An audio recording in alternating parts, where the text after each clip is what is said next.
여러분, 살아가면서 가장 힘든 순간은 언제일까요?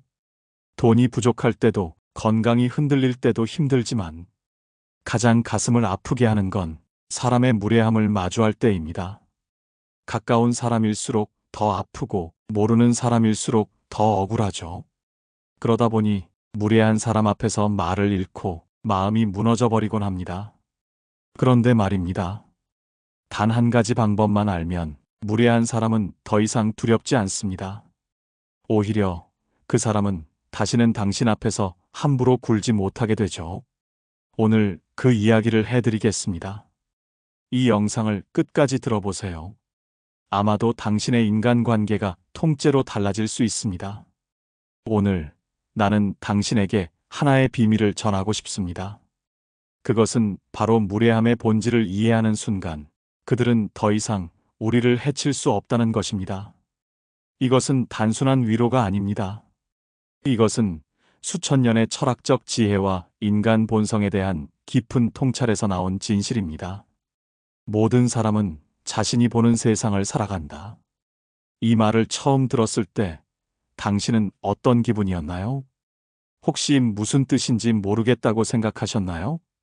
여기서 잠깐 놀라운 사실 하나를 알려드릴게요. 심리학자들의 연구에 따르면 우리가 다른 사람에게서 가장 싫어하는 특성은 실제로는 우리 자신이 가지고 있지만 인정하기 싫어하는 특성과 정확히 일치한다고 합니다. 이를 투사라고 하죠. 무례한 사람을 만날 때마다 화가 나는 진짜 이유는 무엇일까요? 그들이 우리에게 상처를 주어서일까요? 아니면 그들이 우리 내면의 어두운 면을 비춰주는 거울 역할을 하기 때문일까요? 철학자 칼 융은 이렇게 말했습니다. 당신이 다른 사람에게서 가장 참을 수 없는 것은 바로 당신 자신의 그림자입니다. 무례한 사람이 우리를 불편하게 만드는 이유는 그들이 우리의 숨겨진 면, 즉, 우리도 때로는 무례할 수 있다는 가능성을 상기시켜주기 때문입니다. 하루를 돌이켜보세요. 당신은 정말로 항상 모든 사람에게 친절했나요? 무례한 사람은 왜 그렇게 행동할까요? 그들은 강한 척하지만 사실은 약합니다. 다른 사람을 얕잡아 보거나 깎아내려야만 자신이 조금이라도 커 보인다고 믿기 때문이죠. 그 마음 속에는 늘 두려움이 있습니다. 내가 인정받지 못하면 어쩌지? 저 사람이 나보다 빛나면 어쩌지? 그래서 그 두려움을 가리기 위해 무례함이라는 가면을 쓰는 겁니다. 여기서 질문 하나 드릴게요. 당신은 무례한 사람 앞에서 어떤 표정을 짓고 있나요? 혹시 불편한 웃음을 띠고 괜찮은 척 넘기고 있지는 않나요? 그 순간 무례한 사람은 이렇게 생각합니다. 아, 이 사람은 건드려도 되는구나. 잠깐 이상하다고 생각해 보신 적 있나요?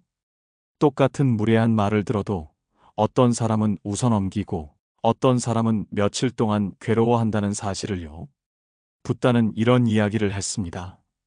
누군가 당신에게 선물을 주려고 하는데 당신이 받지 않는다면 그 선물은 누구 것이 됩니까? 무례함도 마찬가지입니다.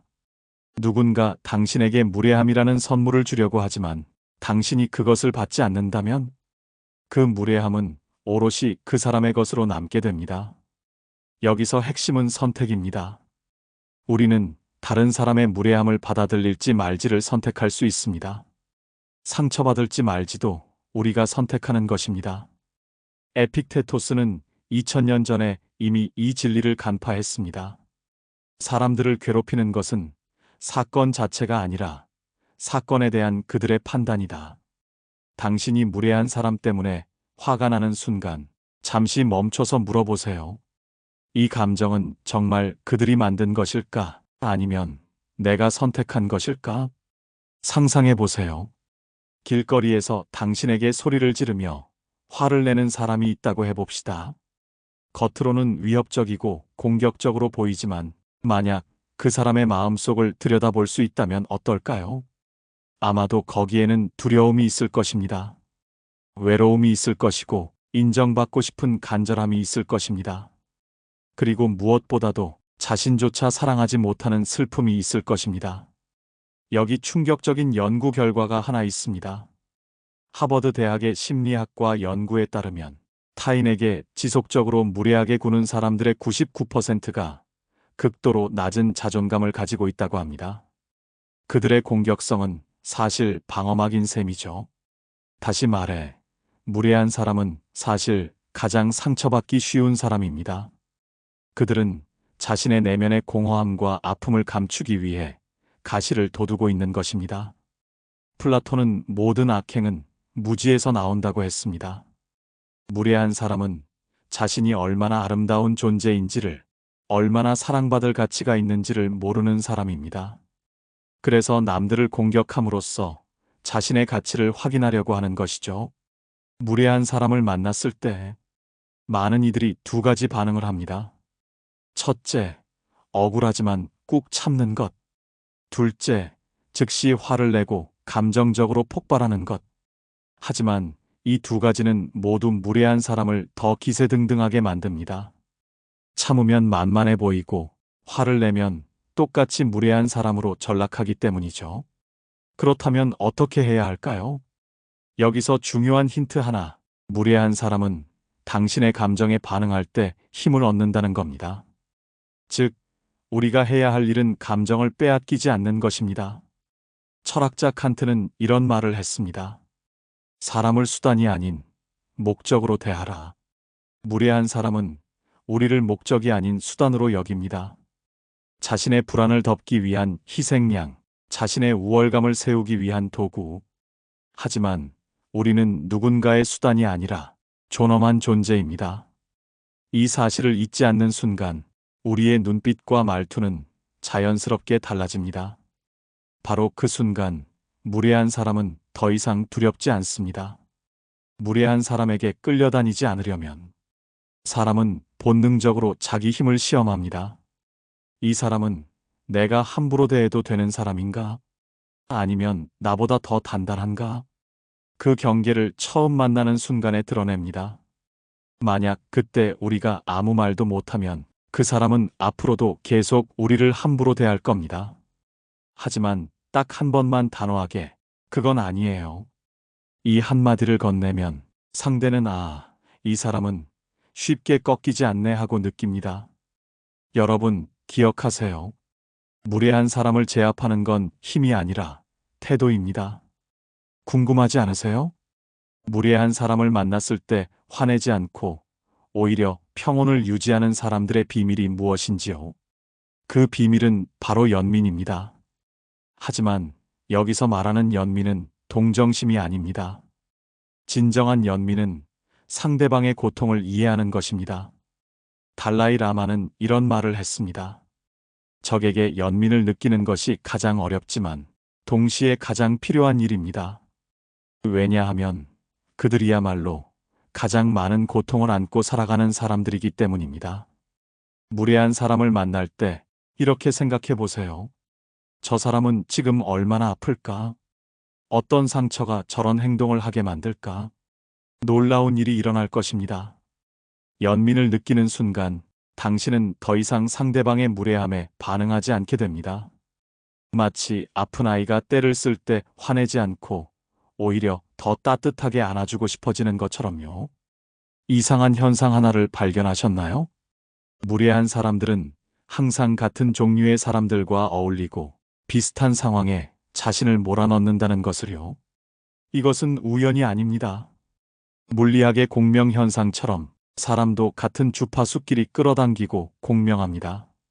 무례함도 하나의 에너지 진동이고 이 진동은 비슷한 진동을 가진 사람들을 끌어당깁니다. 여기서 중요한 깨달음 하나. 당신이 무례한 사람에게 화를 낸다는 것은 당신도 그들과 같은 주파수로 내려간다는 의미입니다. 그 순간 당신은 무례함의 생태계에 참여하게 되는 것이죠. 반면에 당신이 평온함을 유지한다면 당신은 더 높은 주파수를 유지하게 되고 무례한 사람은 당신과 공명할 수 없게 됩니다. 마치 라디오 주파수가 맞지 않으면 소리가 들리지 않는 것처럼요. 고대 중국의 현자 노자는 이렇게 말했습니다. 부드러운 것이 딱딱한 것을 이긴다. 약한 것이 강한 것을 이긴다. 충격적인 사실을 하나 알려드릴게요. 우리 인생에서 가장 무례했던 사람들이 실제로는 우리에게 가장 큰 성장의 기회를 준 사람들이라는 것입니다. 왜일까요? 무례한 사람은 우리의 약한 부분, 아직 치유되지 않은 상처, 성장이 필요한 영역을 정확히 건드리기 때문입니다. 그들은 우리의 감정적 미성숙함을 드러내는 거울 역할을 합니다. 칼 융은 당신의 비전이 명확해지는 것은 당신이 마음속을 들여다볼 때입니다. 밖을 바라보는 자는 꿈을 꾸고 안을 들여다보는 자는 깨어납니다라고 했습니다. 무례한 사람을 만날 때마다 이렇게 자문해 보세요. 이 상황이 내게 가르쳐 주려는 것은 무엇일까? 내가 성장할 수 있는 부분은 어디일까? 놀라운 역설이 여기에 있습니다. 당신이 무례한 사람들로부터 배우고 성장할수록 그들은 점점 당신 주변에서 사라지게 됩니다. 왜냐하면 당신이 더 이상 그들이 건드릴 수 있는 약한 부분을 가지고 있지 않기 때문입니다. 로마 황제이자 철학자였던 마르쿠스 아우렐리우스는 이런 말을 남겼습니다. 당신은 자신의 마음의 지배자입니다. 이것을 깨닫고 힘을 얻으세요. 우리 각자의 내면에는 아무도 침범할 수 없는 신성한 영토가 있습니다. 이곳은 당신의 생각, 감정, 반응을 선택할 수 있는 자유로운 공간입니다. 이것을 상상해 보세요. 당신의 마음이 하나의 왕국이라고 해봅시다. 무례한 사람들은 이 왕국의 국경에서 소리를 지르고 위협할 수는 있지만 당신이 성문을 열어주지 않는 한 절대 들어올 수 없습니다. 성문을 여는 것은 오직 당신의 선택입니다. 무례함에 반응하는 것, 화를 내는 것, 상처받는 것, 이 모든 것은 당신이 성문을 열어준 결과입니다. 하지만 당신이 성문을 굳게 닫고 있다면 그들의 무례함은 그저 성벽 밖의 소음일 뿐입니다.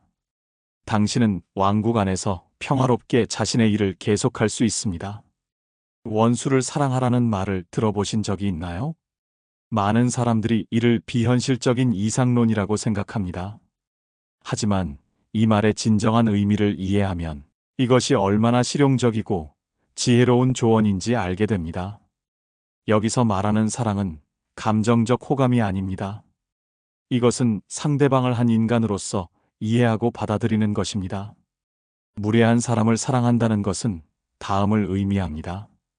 그들의 행동을 승인하지 않으면서도 그들의 고통을 이해하는 것, 그들에게 화내지 않으면서도 명확한 경계를 설정하는 것, 그들을 판단하지 않으면서도 자신을 보호하는 것.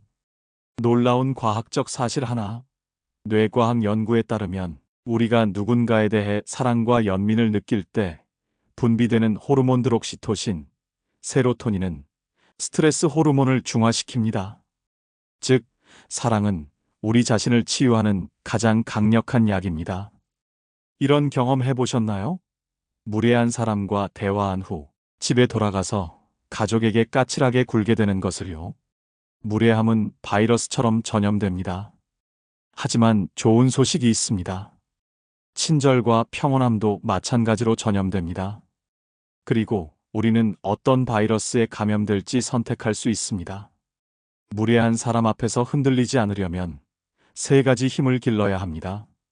먼저, 마음의 시뮬레이션을 하세요. 언제든 무례한 상황이 올 수 있다고 생각하고, 그때 내가 어떤 태도를 취할지 미리 그려보는 겁니다.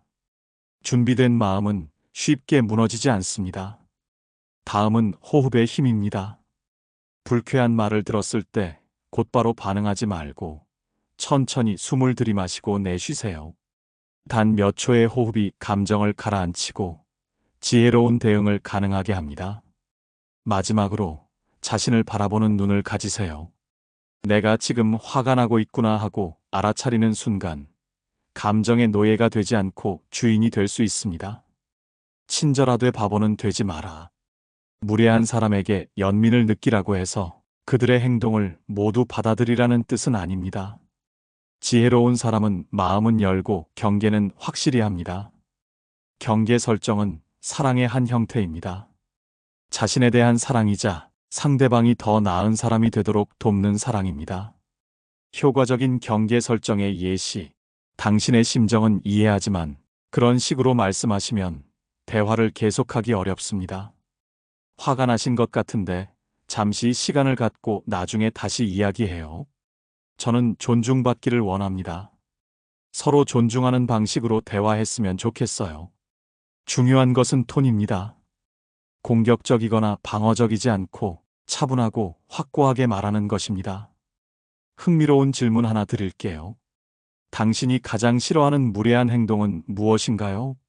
무시당하는 것? 비하당하는 것? 소리 지름을 당하는 것? 이 질문에 대한 답이 바로 당신이 가장 치유해야 할 내면의 상처를 가리킵니다. 예를 들어, 무시당하는 것을 가장 싫어한다면 아마도 어릴 적 충분한 관심을 받지 못했거나 인정받고 싶은 욕구가 강할 것입니다. 비하당하는 것이 가장 화난다면 자존감과 관련된 상처가 있을 수 있습니다. 무례한 사람들은 무의식적으로 우리의 약한 부분을 찾아냅니다. 마치 상어가 피냄새를 맡는 것처럼 그들은 우리의 감정적 상처를 감지하고 그곳을 건드립니다. 하지만 이것을 다르게 보면 그들은 우리에게 여기가 아직 치유가 필요한 부분이야 라고 알려주는 메신저입니다. 이런 장면을 상상해 보세요. 호수에 돌을 던지면 물결이 일어나죠. 하지만 깊은 바다에 같은 돌을 던지면 어떻게 될까요? 거의 변화가 없습니다. 당신의 마음이 호수같이 얕으면 작은 무례함에도 크게 요동칩니다. 하지만 마음이 바다처럼 깊고 넓다면 어떤 무례함도 당신을 흔들 수 없습니다. 평온함은 단순히 조용한 것이 아닙니다. 평온함은 자신의 가치를 확고히 아는 것입니다. 다른 사람의 승인이나 인정에 의존하지 않는 내면의 안정감입니다. 정말 강한 사람은 자신의 강함을 증명할 필요가 없습니다. 무례한 사람 앞에서 평온을 유지한다는 것은 가장 강력한 메시지를 전하는 것입니다. 나는 당신의 승인 없이도 충분히 가치 있는 사람입니다. 당신이 변하면 세상이 변한다. 믿기 어려운 일이지만 사실입니다. 당신이 무례한 사람들에게 다르게 반응하기 시작하면 그들의 행동도 변하기 시작합니다. 왜일까요? 모든 관계는 상호작용입니다. 무례한 사람이 당신을 공격하는 이유 중 하나는 당신의 반응을 얻기 위해서입니다. 화나는 반응, 방어적인 반응, 상처받은 반응을 말이죠. 하지만 당신이 예상되는 반응을 하지 않는다면 그들은 당황스러워합니다. 마치 테니스에서 공을 쳐보냈는데 상대가 받아치지 않는 것과 같습니다. 심리학자 빅터 프랭클은 홀로코스트 생존자로서 이런 말을 했습니다. 자극과 반응 사이에는 공간이 있다.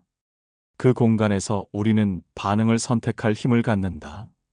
그리고 우리의 반응에 우리의 성장과 자유가 달려 있다. 당신의 반응이 바뀌면 무례한 사람도 바뀝니다. 적어도 당신에 대한 그들의 태도는 확실히 달라집니다. 용서한다는 것은 죄수를 석방하는 것이다.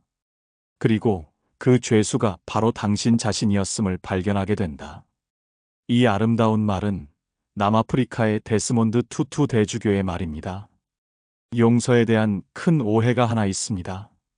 많은 사람들이 용서를 상대방을 위한 것이라고 생각합니다. 하지만 진정한 용서는 오직 자신을 위한 것입니다.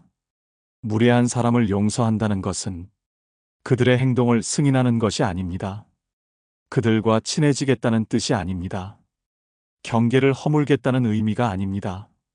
용서는 단순히 나는 더 이상 이 일로 내 마음을 괴롭히지 않겠다는 선택입니다. 과학적으로도 입증되었습니다. 스탠포드 대학의 연구에 따르면 용서는 혈압을 낮추고 스트레스 호르몬을 감소시키며 면역력을 향상시킵니다.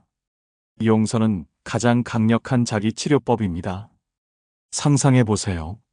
무례한 사람들이 더 이상 당신을 괴롭힐 수 없는 세상을, 그들의 말과 행동이 당신에게 아무런 영향을 주지 못하는 상태를. 이것은 꿈이 아닙니다. 이것은 당신이 도달할 수 있는 현실입니다. 이 상태에 이르면 놀라운 일들이 일어납니다. 무례한 사람들이 점점 당신 주변에서 사라집니다. 남아있는 사람들도 당신 앞에서는 더 예의 바르게 행동합니다. 당신 자신도 더 친절하고 평온한 사람이 됩니다.